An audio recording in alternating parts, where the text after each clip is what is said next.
Hi, everyone. Welcome to Poet to Poet. I'm Radha Marcum, and today I have the pleasure of talking to Sarah Giragosian, co-editor with Virginia Konchan of Marbles on the Floor, How to Assemble a Book of Poems. Before I introduce you to Sarah, I'd like to invite you to become a subscriber of the Poet to Poet newsletter on Substack if you aren't already. Just go to poettopoet.substack.com and subscribe for free. In it, you'll find interviews like this one, plus helpful ideas on writing and publishing books of poetry. So again, today I am thrilled to introduce you to Sarah Giragosian. Sarah is the author of the poetry collection Queerfish, a winner of the American Poetry Journal Book Prize. That's out from Dream Horse Press, and The Death Spiral, another book out by Black Lawrence Press in 2020. So as I mentioned, she's the co-editor with Virginia Konchan of Marbles on the Floor, which is just out from University of Akron Press. And her writing has appeared in such journals as Orion, Ecotone, the Missouri Review, Tin House, and Prairie Schooner, among others. And she teaches at the University at Albany, SUNY. So Sarah, welcome to Poet to Poet. Thank you so much. I'm so excited to be able to chat with you. So I would love for you to start with a little bit about the anthology. So what sparked the idea for this book, and what do you hope readers get from reading the essays that are collected in the book? Yes, thank you. There are some wonderful resources out there about assembling the poetry manuscript. I can think of April Osman's work, Jeffrey Levine's blog. There's another anthology called Ordering the Storm, all of which address assembling the poetry manuscripts. But Virginia and I had a conversation about how, in many respects, that poetry manuscript assembly seems to be under theorized, and it's something that concerns a lot of poets at various stages of their careers. And so we wanted to create a manuscript, an anthology that would bring in diverse readers and writers, some in their early career, some at more advanced stages of their career, who would be able to begin to theorize what is, I think, largely an intuitive process. Mm-hmm. And so I think that this manuscript could be useful for emerging and new poets, those who are just thinking about putting a manuscript in order, whether it be a chapbook or a full collection, but also those who, are practice poets who have published widely, I think will enjoy some of the refreshers and some of the strategies about assembling a collection.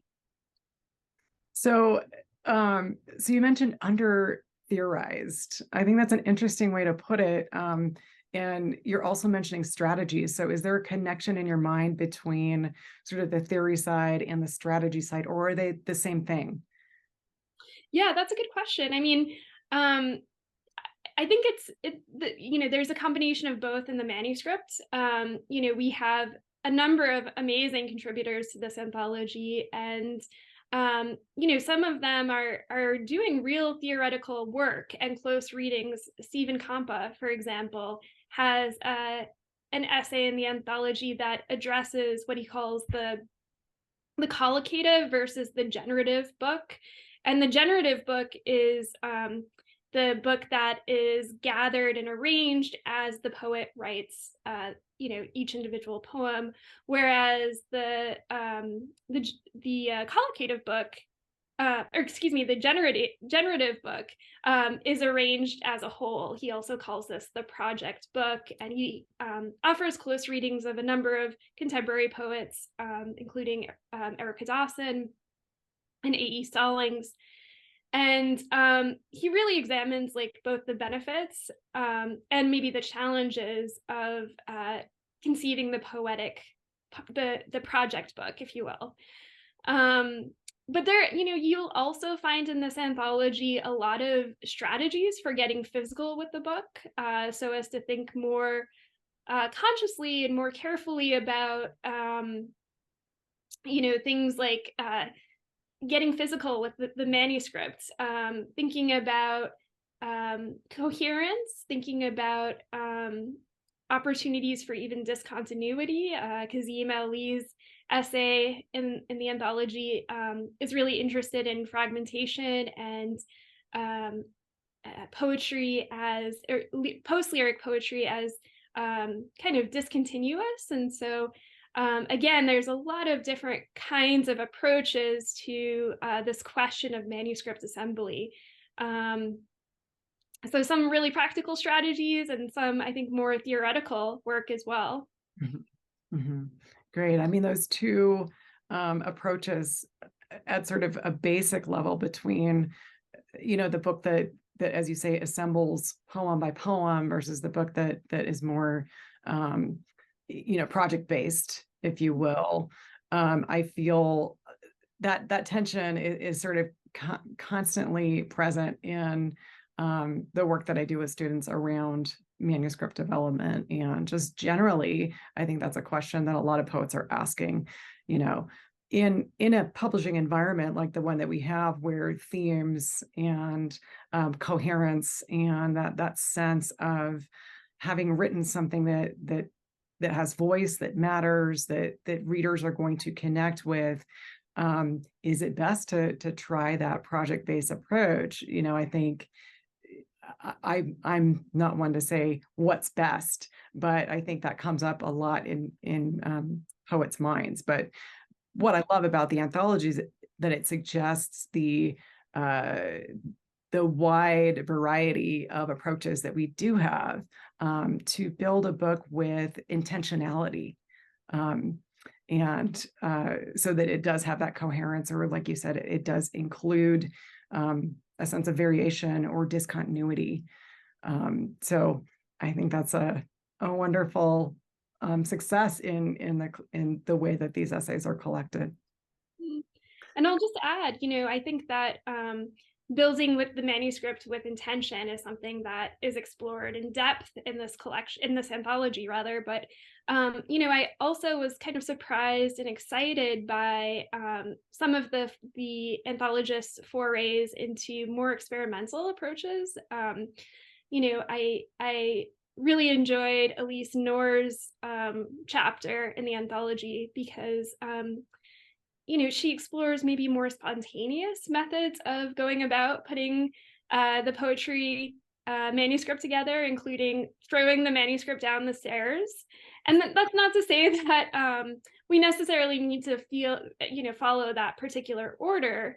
It doesn't have to be completely aleatory, but I do think that there's something to be said about being open to associative connections that may not occur to the poet on a conscious level, right? So again, a lot of these anthologists are thinking about ways to get physical with the manuscript, and whether it be annotating the poem, color coding, using Post-its, using ways to really get their body engaged in the process of putting the manuscript together. I think there's some surprises in this anthology, which is something that has excited me as I have edited the anthology. Is there a particular strategy or insight that surprised you most? That's a good question. I guess one of the things that I just had not expected about this particular anthology is just, again, how, one of the themes that kept coming up, which makes sense now, but, a lot of the anthologists wrote about the importance of secrecy and mystery in the manuscripts. And I think that's interesting. As Marion Moore says, omissions are not accidents, and that we can be very strategic about the poems that maybe don't cohere in the rest of the manuscript and that we opt to remove from the manuscript. But I think it was Kazim Ali and Diane Seuss, and a few others also addressed the alterity of the manuscript and the ways in which there can be opportunities for secrecy. Maybe the manuscript is withholding something, and maybe it's there for the reader, or maybe it's there to be realized through the reading of the reader. I love that. I mean, that's the same principle as what we're working with on the page in a poem, right? The silences are as important as the words on the page. I just always think of Jory Graham and her, I'm half in love with silence, as the basis for her writing. So I love that that's brought into the context of the book as a whole, because we do tend to think about it as something that fills out space a bit more. And yet that principle of what's not said is just as present in that larger or longer format as it is in a single poem. Right. Yeah. So what did you learn about your own process as a result of assembling this book?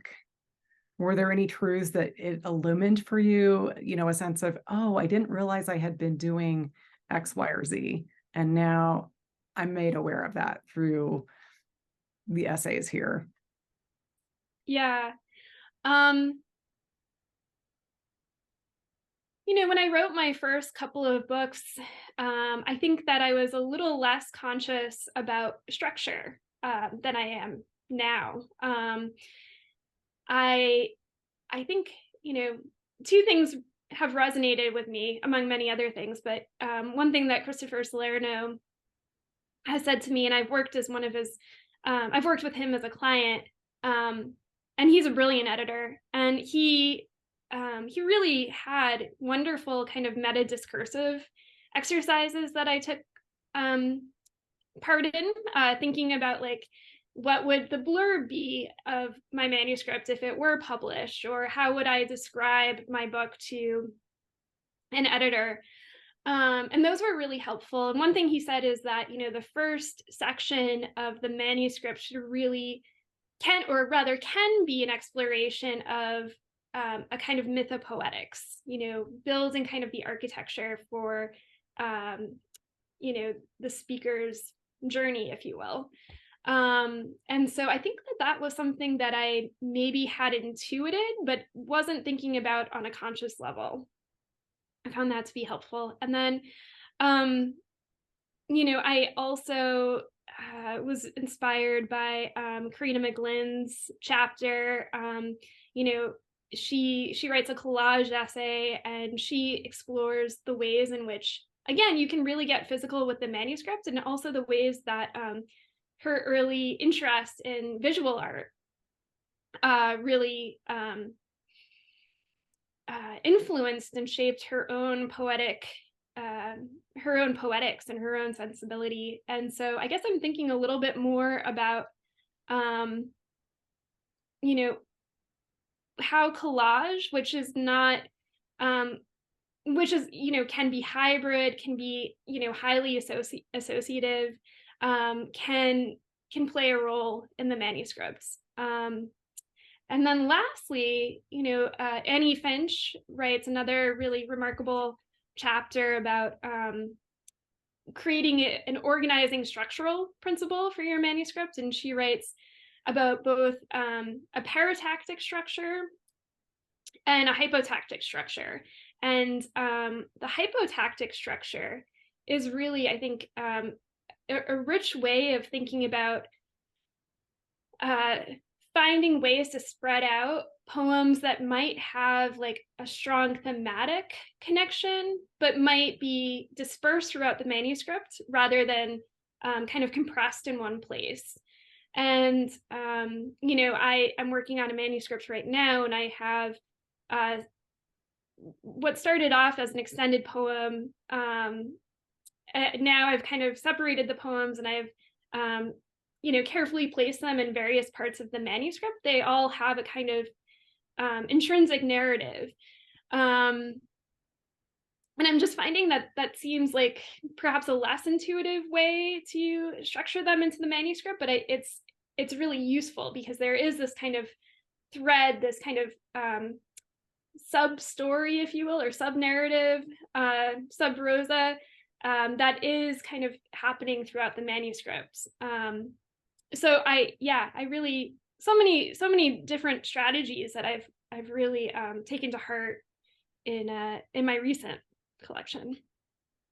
That's great. Yeah, I'm really drawn to that idea of spreading, certain things across a manuscript. And like you said, it's so counterintuitive, because we have so much training in, standard narrative or chronological order, or this tendency that we have. And I mean, it's probably down to the neural structure of the brain, just to group things by you know, things that are like go together. And in creating a manuscript for, for that flow, it's like we need permission to go beyond those defaults a little bit, and lean into these, associative strategies, or like you said, the collage strategy.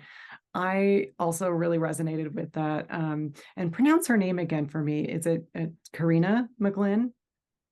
Yes. But with her chapter and that practice of collage, and also how Victoria Chang likened book assembly to bonsai care, right? And in both of those metaphors, what I love is that it suggests the sort of the long-term effort, right? Bonsai care, long-term, bit by bit, as well as, with the collage in visual art, also is that sort of that process that it's bit by bit, piece by piece, in relation to one another, just as the branches of the bonsai are related to the space around them. So I just love those metaphors. And I think it's, of course, it's natural for poets to use metaphor to describe something, but I think, these rich metaphors of other disciplines that come into describe the process, it also speaks back to what we were talking about earlier with the lack of, formalized thinking around the process of building a book. So, so it's sort of delightful to track that there. It is. There are some extended metaphor essays in this collection that they are astonishing. Victoria Chang's analog of caring for the bonsai tree or tending to an ailing mother, as metaphors for tending to the manuscript. That's really compelling. And Diane Seuss's essay explores Emily Dickinson's herbarium, the practice of curating flowers, being akin to, again, assembling the poetry manuscripts. There really are some really powerful, I think, extended metaphor essays in this collection that really, I think, speak to perhaps not just poets, but I can imagine, like even a fiction writer or a nonfiction writer picking up this manuscript this anthology and being inspired by them. Mm-hmm. Mm-hmm. Yeah. I'm forgetting the author of the book. What is it? Meander, Spiral, Explode.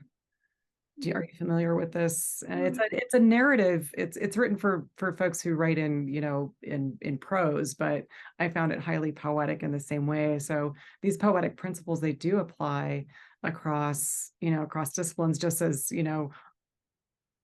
collage in visual art. Actually a lot of my students are collage artists, interestingly, or painters. And so they apply what they learn in poetry to that, and then bring, that practice of assembling in visual art back to the process that they're going through in their poems and in their manuscripts. So I love that there's that cross-disciplinary possibility that opens up. And absolutely, I think prose writers would benefit from reading a lot of these essays, just to get a sense for other ways that we can inhabit language and bring language into the experience of the reader. Right. Yeah, I think that's a huge possibility. Absolutely. And I agree. I think that as poets, we have to be kind of thinking about how our work can be in conversation with other disciplines. Being kind of eclectic thinkers, poets, I think, are interested in the cross-pollination between the visual arts, for example, and poetry. And, I'm proud of the way that a lot of these anthologists have really thought about, how poetry can interface with other disciplines and the visual arts. Yeah. So I am curious to just reflect a little bit on your own work as a poet and what the process was like for you in assembling your first two collections. You mentioned you have another one on its way. What do you wish that you'd known earlier about assembling collections? And maybe just walk us through a little bit of your process back then. Yeah, I mean, my first collection is called Queer Fish, and I refer to it as a queer bestiary. So in other words, I was thinking a lot about queer ecologies and queer intimacies. We know that the animal kingdom has numerous examples of same-sex relation, sexuality that slips out of normative reproductive paradigms. In that book, I was really, it was really thinking about animals, thinking about forms of contingency and relation that was like the driving force behind that manuscript. And in that way, it was kind of a project book. I wish I had thought a little bit more about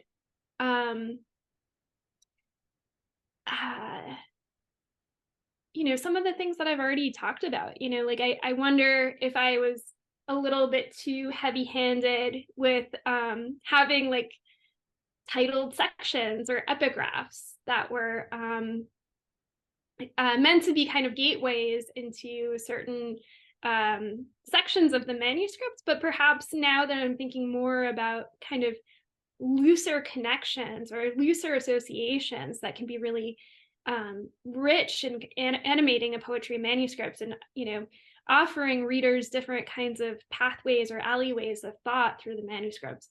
I wonder if I would have been quite so if my approach would have been quite so controlled. And I think I was really, that was a collection that came out of my dissertation. And I was interested in certain like philosophical and theoretical questions, and I just wonder, was I thinking as thoughtfully about how my structural choices could have supported the reader's experience through the collection. I mentioned Annie Finch's chapter. I think that the hypotactical approach to manuscript assembly could have played a role in my thinking about the manuscripts. There's